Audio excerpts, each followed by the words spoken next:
poursuivons notre lecture du premier livre de Samuel avec le deuxième livre de Samuel qui est vraiment dans la continuité. On avait assisté à l'ascension, puis au rejet de Saül, puis à l'ascension de David. Et là, on en est là. David, l'intronisation en grande pompe. David d'abord qui apprend la mort de Saül. On voit cette transition entre les deux livres. Et finalement qui fait le deuil sur Saül parce qu'il considère que c'était celui qui avait été oint du Seigneur, qui avait reçu l'onction. Et il va faire cette lamentation sur Saül et sur Jonathan aussi, le fils de Saül avec qui David avait une grande amitié. Et puis David va être proclamé roi à Hébron.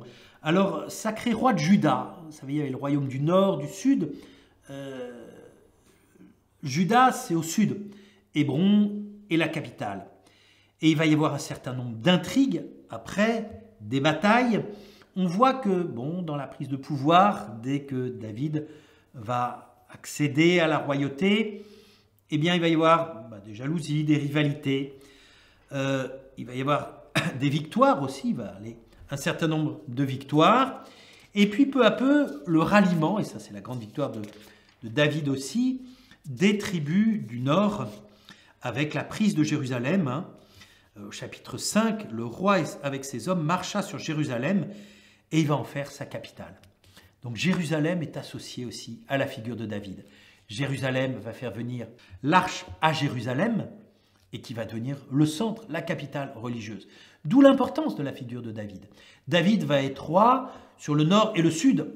Après, ça sera un petit peu difficile après son successeur, après Salomon, mais ça, on anticipe sur le livre des rois. Et puis, on va voir aussi le règne de David, avec David donc, qui transfère l'arche à Jérusalem, et puis un projet de temple. Pour l'arche, il faut quelque chose, il faut un lieu qui soit digne de la présence du Seigneur. Et pourtant, le prophète Nathan qui va jouer un rôle important, comme vis-à-vis de David aussi, comme sa conscience un peu.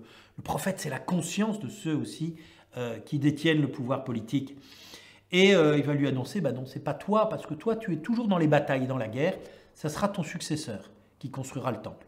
Son successeur, on le verra, ce sera le roi Salomon. Et on voit comment David aussi est présenté, en particulier dans ce livre de Samuel, dans sa vérité. On va voir que c'est aussi un homme qui a ses côtés plus obscurs.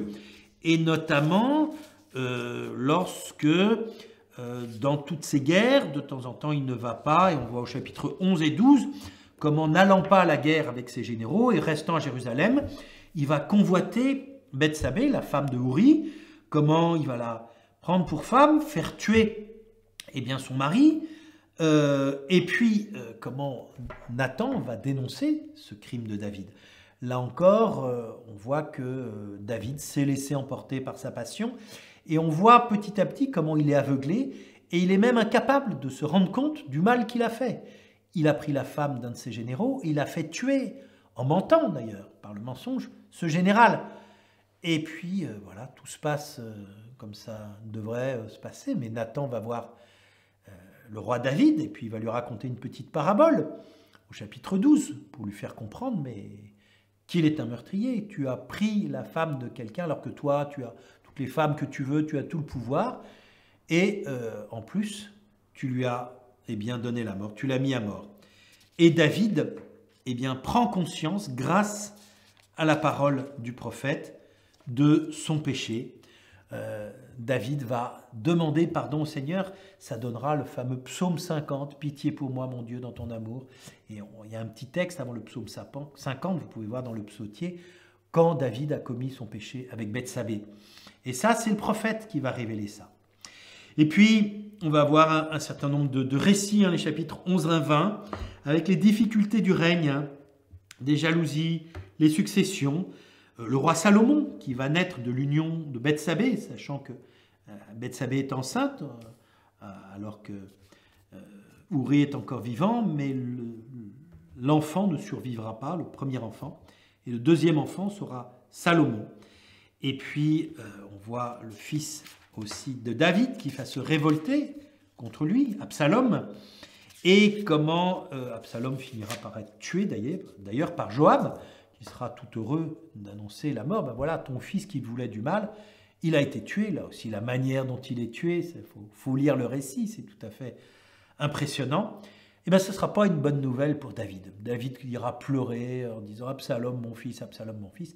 Puis Joab lui dira « Mais non, là, secoue-toi quand même, il ne faut pas… » Voilà, il y avait quand même un danger, ce danger a été éliminé. On voit aussi cette ambiguïté, cette espèce de loyauté de David, et pourtant aussi capable de commettre un certain nombre d'attitudes un petit peu plus ambiguës.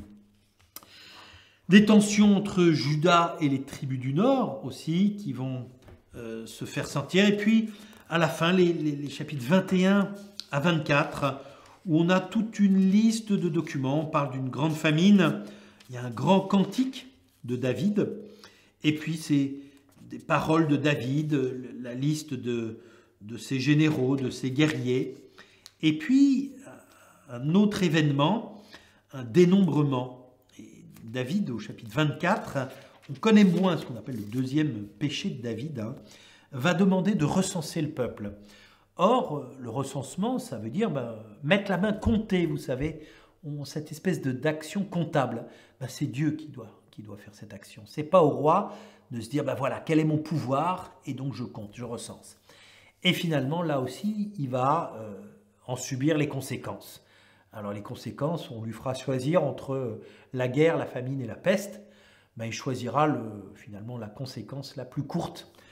Parfois, voilà, entre plusieurs mots, il faudra choisir le moindre mal par rapport à ce qui a été fait. Et finalement, ça s'achève aussi là-dessus. On voit que l'auteur ne cherche pas non plus forcément à donner de David une image idyllique. David, c'est quand même celui qui, par ses chants, vous saviez, calmait les angoisses du roi Saül. Donc David, c'est celui qui jouait de la lyre, David, c'est celui qui est l'auteur des psaumes dans la tradition, donc de cette prière d'Israël, de tous ces poèmes. David, c'est la figure, c'est une figure messianique, fils de David, on appellera comme ça Jésus. Et pourtant, cette belle figure, on le présente aussi sous ses aspects. On dit des deux péchés de David. Le premier péché de David, c'est d'avoir pris Bethsabée, l'épouse de Uri, le Hittite, c'est-à-dire son officier, son soldat. Et puis le deuxième péché de David, ce recensement qu'il fera et qui lui vaudra aussi. Mais la faute, elle rejaillira aussi sur tout le peuple. Donc aussi, la faute du dirigeant, elle a des conséquences sur tout un peuple. Ça aussi, c'est ce que nous enseignent ces deux livres. Puis après, dans la continuité, les premiers livres, deuxième livre des rois, poursuivront sur un rythme un peu plus rapide, je dirais. On passera en quelques versets sur des périodes de 10-15 ans pour aller, vous voyez, le règne de David, c'est 1000 avant Jésus-Christ et on ira jusqu'à 587. Donc vous voyez, la période de l'histoire couverte sera un petit peu plus importante dans ces deux chapitres. Pour le moment, bonne lecture du deuxième livre de Samuel.